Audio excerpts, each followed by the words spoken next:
Greetings, vinyl community. One of my most cherished concert memories is the first time I saw Frank Zappa in concert at the San Diego Sports Arena in March of 1973. His latest album at the time was Grand Wazoo. And this was the band with Jean-Luc Ponty on violin, George Duke on keyboards. He had the Fowler brothers, Tom Fowler on bass and Bruce Fowler on trombone. Ian Underwood was on woodwinds and his wife, the amazing Ruth Underwood, on percussion. Sal Marquez was in the band. He was not in the band for long, but he was in this version on trumpet. Did I forget anyone? Ralph Humphrey on drums. And to open the show, Zappa welcomed us to the sports aroma, as he called it, and asked, "Now, is this the kind of audience that wants to hear the show the way we rehearsed it, or would you rather hear something weird?" Now, there was a big cheer for something weird, and Zappa said, "Good, that's the kind of audience I like," and proceeded to do a show consisting of basically nothing that we had ever heard before. Zappa is noted for very diverse set lists during his career, and often he premiered stuff live before committing it to vinyl or to CD. And at this show, he opened with a medley consisting of Uncle Meat, Dog Breath Variations, and an instrumental version of 50-50. 50-50 would turn up on the next album, Overnight Sensation, and basically just went on to do a lot of improvisation. He taught the audience some sounds to make that he would give us hand signals, and we were supposed to produce those sounds on cue. And this is something that he did at the beginning of the show, and we were supposed to remember it so that he could call us in when he desired the sounds. And anyway, this is just a long way of introducing this album, which was part of the Kickstarter campaign for the Frank Zappa movie that came out recently, created by Alex Winter. And this was one of the Kickstarter premiums. Now, I was in on the Kickstarter, but somehow missed out on this. Didn't realize that it was going to be what it was. It's not the soundtrack to the movie. This is an EP, and it includes a track from the concert I just described, where Frank Zappa gives a lecture about the vault of imaginary diseases. And he did bring back the concept of imaginary diseases on the album Apostrophe in 1974. But this was sort of a prequel to that. I've been dying for an official release of that concert in 1973, and this is the only track from it that's ever been officially released. And it is titled The Vault of Imaginary Diseases. And it is complete with local San Diego references to prove that it's from that specific show. This also has a little interview excerpt, 1 minute, called The Full Impact from 1967, an early piece called Raga, because it's a raga rock experiment with Frank Zappa duetting with drummer John Guerin from 1966, a version of Watermelon and Easter Hay from 1981 at the Ritz in New York City, and a Synclavier piece titled Brutality from circa 1985. So, remarkable set of recordings, all otherwise unreleased at this time. I expect they'll probably come out on future releases someday. And it's on this cool, marbly, smoky vinyl. Now, having missed out on that, I've been dying to find a copy of this album in that period. And I happened to be at my local record shop, and I was checking out with some cheap item that I'll undoubtedly be showing you later. And some people just came in asking, as I just checked out and was stuffing stuffing my purchase into the box I had in my backpack to carry along with me. And these people just came in after I was just about to leave saying, "How much will you give us for this?" And they pull out some Zappa Kickstarter rewards, including this. So, needless to say, I hung around the store until the owner, the stuff got whisked back to the owner before I could hustle these people out onto the street and say, "Gimme, gimme." So naturally I hung around, waited for the transaction to be done, and then approached the owner. "How much? How much?" He said, "Well, how much will you give me?" It was not a time to cheap out. I made an offer. It was pretty high, and he handed me the record. And yeah. So that's the story. The lengthy story of the first. I've got so many records to show, and I've spent 6 minutes just telling that story. So, okay.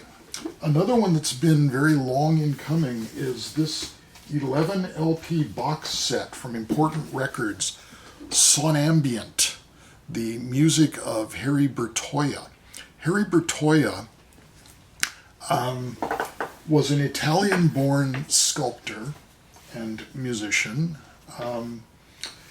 He emigrated to the United States, started out in Detroit working in an auto factory with a relative, and he eventually settled in Philadelphia in a farm, and he set up a sculpting studio in a barn called Bertoia's Barn. And his sculptures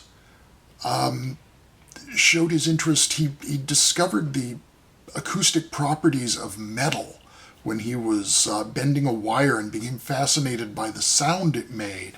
So he started creating these sculptures that consisted largely of arrays of metal rods that could be rubbed or manipulated with the fingertips and produce drones and gongs and various sounds. And these LPs are the sounds produced on Bertoia's sculptures. On this wonderful gold marbled vinyl produced by Third Man Records. And the title, Sonambient, obviously son is sound and ambient is ambient. Get some more views of the sculptures. Get a nice book with the big gong on the front and more images. The sort of cattail shape they describe with the heavy metal part at the top. So this is another sort of Kickstarter item. I actually was part of that Kickstarter in 2018, and there's just been a lot of delays, so it's taken until now for this to come out. Well worth it. It's just a beautiful set, and if you're into ambient music, it's pretty wonderful.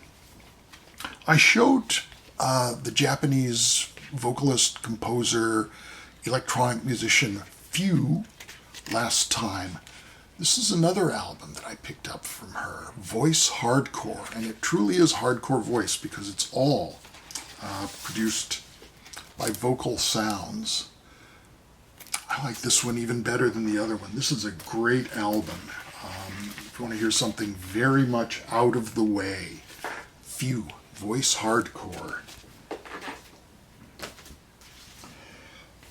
From Germany, Hans-Joachim Rodelius, well known for being part of Cluster, collaborating with Eno, having a very large catalog of solo records. This is very pretty. It's not really electronic. It's more piano. There's a lot of saxophone on here,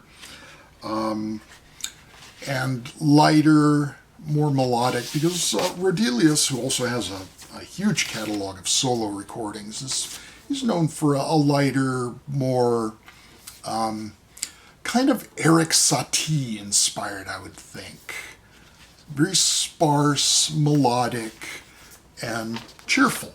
Certainly in this case, Momenti Felici is the title, Happy Moments. And this is on the Virgin subsidiary Venture, label-wise. And comes with a little folder of other sort of experimental,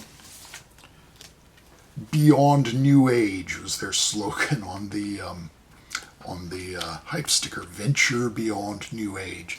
So that's sort of having your cake and eating it too by invoking the New Age category and kind of trying to attract those listeners, but also telling people, no, this is more substantial than that other New Age stuff. So buy ours, not the other stuff. More experimental electronic music by Taroplane, T-A-R-O-T Plane, which is also the title of a Captain Beefheart song. I don't know if that's related, but it's a pun on the old Terraplane, as in Terraplane Blues of Robert Johnson. This is titled The Feedback Sutras, and it's a lot of guitar echoing, feeding back, looping. It's somewhat similar to Frippinino. So I would definitely put it in that same category. Really nice cover, which has gotten munched because the post office did a number on the package. Need more cardboard stiffeners in those boxes, people, because the post office can be ungentle. Some experimental music for clarinet by Spanish composer Jesus Villarojo, Clarinetissimo, which translates as maximum clarinet. And this is all clarinet. He does overdubs, so it's multiple layers of clarinet on the classic Italian Cramps label. And we get on the inner sleeve a diagram and another diagram. So now that I've shown you the diagram, you know exactly what it's all about, right? Right.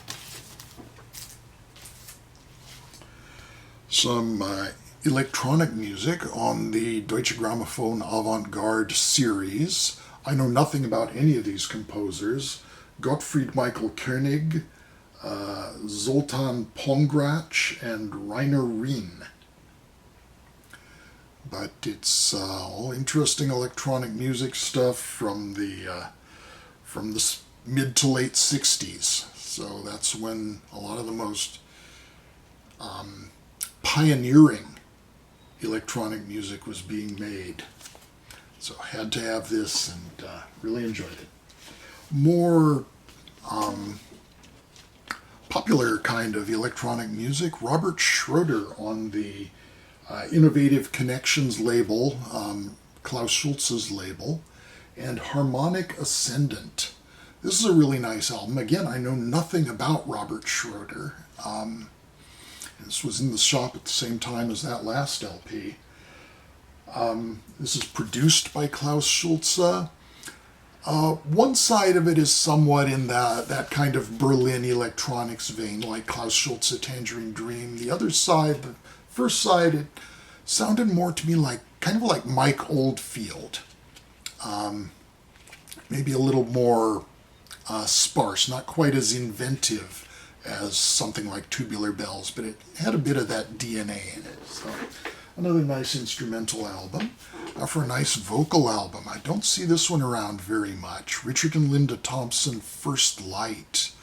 This was an album made around the time that I think Richard Thompson had first really embraced Islam. So supposedly a lot of the lyrics are inspired by his newfound faith, but That's not really obvious to the lyrics.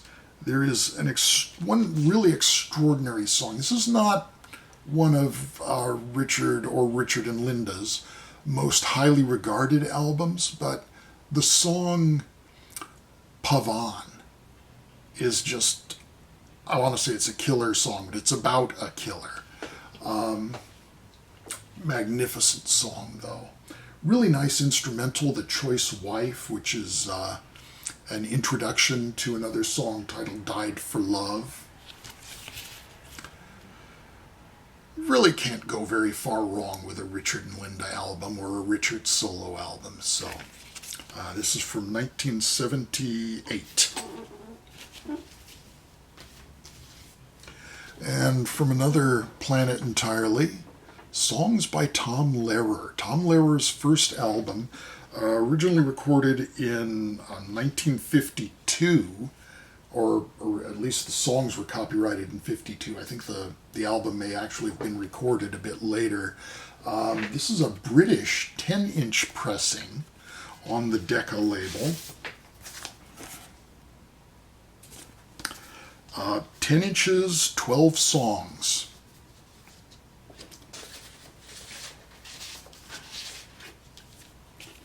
And I think this cover was unique to the British edition. Such favorites as The Old Dope Peddler, Be Prepared, Fight Fiercely Harvard, The Irish Ballad, and the Wiener Schnitzel Waltz. So for all you Dimensions and Dementites, Tom Lehrer classics. Moving on to the jazz world, Swingin' Stuff by Stuff Smith Quartet. The pianist on this is Kenny Drew. I think this might almost be a Kenny Drew album, because he's really featured on here. Niels Henning Ørsted Pedersen on bass, or N-Hop as he's known for short, and Alex Reel on drums. Very fun. I mean, it opens with a jazzed up version of Reveille titled Bugle Blues. There's a track, an original by Smith titled Old Stinkin' Blues. There are versions of Mac the Knife and C-Jam Blues and 1 O'Clock Jump, Take the A-Train. So a lot of a Duke Ellington, Count Basie kind of DNA in a small group setting. Very enjoyable. Fun album. Definitely not heavy stuff. This is probably the least promising album cover for a jazz album I've ever purchased. It was in the bargain bin, and Ahmad Jamal, and he does a McCoy Tyner tune on here. It's got to be interesting. Ahmad Jamal with strings. Well, the strings are only on 4 tracks out of the 9.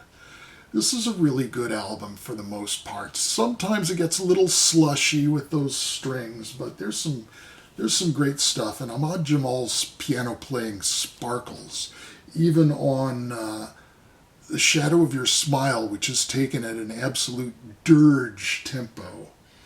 But,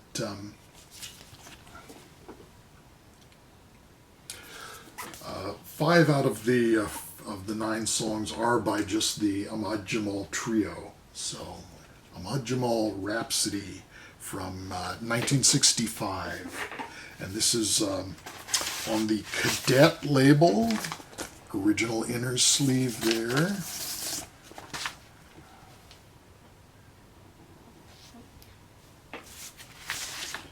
Perfectly nice condition. Sounds great. For a bargain bin acquisition. And then a bunch of classical albums, again mostly bargain bin acquisitions. I recently showed a couple of Nielsen symphonies, the 4th and 5th. Well, here's the 3rd, the Sinfonia Espansiva, the Expansive Symphony. One of these old Columbia releases with the plastic inner sleeve. Leonard Bernstein, as you can see, conducting. More very powerful music, and this is very nice in that it contains a little folder with the liner notes, or extra liner notes, and pictures of old Carl himself. Next, music by Sergei Prokofiev, the Classical Symphony, his Symphony Number 1, which is sort of inspired by the music of the 18th century of Mozart and Haydn, the strictly classical period, as filtered through a 20th century Russian sensitivity. And two pieces with satirical programs, Lieutenant Kijé Suite, which is about the Tsar misreading somebody's name and imagining that there is a Lieutenant Kijé, which translates as something like Lieutenant what's his name, or Lieutenant Who's-its, who is being honored, and the bureaucrats have to come up with stories about the exploits of Lieutenant Kijé, including finally his heroic death, because the Tsar wants to meet him and they have to come up with an excuse for why he can't. And the other piece, The Love for Three Oranges, which has a very famous scherzo. Well, the Lieutenant Kijé has the tune that was used as a Christmas carol. You hear it in Greg Lake's I Believe in Father Christmas, in between the verses, that tune. The Love for Three Oranges has a famous scherzo that was used as a theme tune for, I think, a radio program about the FBI. And the story is about how a wicked witch puts a curse on the prince so that he cannot laugh until he falls in love with three oranges. And he ends up finding three oranges that happen to have nice ladies inside of them. So I don't know. This is satire. This is what they do in Russia. Speaking of Russia, Stravinsky. These are all on Columbia. Again, this is more Columbia. The Columbia. Here's How Records Give You More of What You Want inner sleeve. And that gray Masterworks label. So yeah, this is another one, Stravinsky Firebird, one of my favorite pieces of music ever. Amazing tone colors, some of the greatest orchestration that's ever been committed to paper. Good old Igor, again, Columbia. I think I probably put that inner sleeve in myself. A later version of the Masterworks label.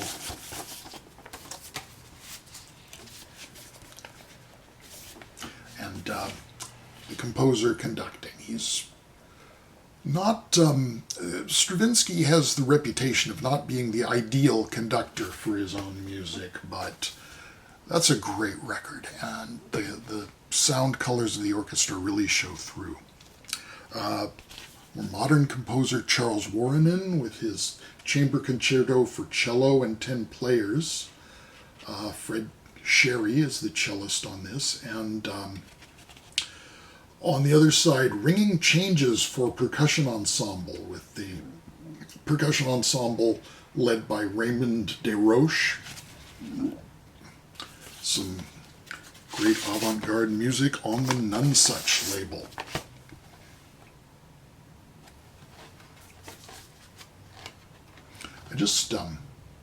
I'll let the cat out of the bag on this. I just did a spoof of the Nonesuch label for the label of my next album.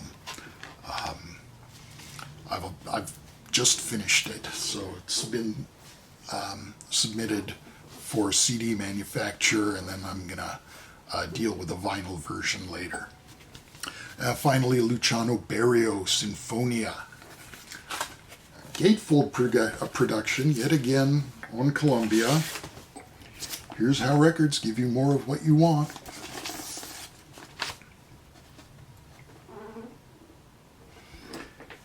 And there's the notations by the guy who owned a huge number of these records that I find in my local store. They've all got these dates on them, presumably from when they were played on the radio. This is a radio station copy. I think there's been there's a little tear there on the cover where I think a timing strip was peeled off. It was always a little nervous about the presence of the Swingle Singers on this. It certainly doesn't sound like the Swingle Singers who made those kind of sugary recordings of Bach done up in a cappella doobie-doobie-doo style. This is very serious avant-garde music with two of my all-time favorite artists referenced, Gustav Mahler and James Joyce, whose work is drawn upon. So there we go. That's my month's worth of records. Thank you very much for watching. Be well, and I'll talk with you again soon. Bye-bye for now.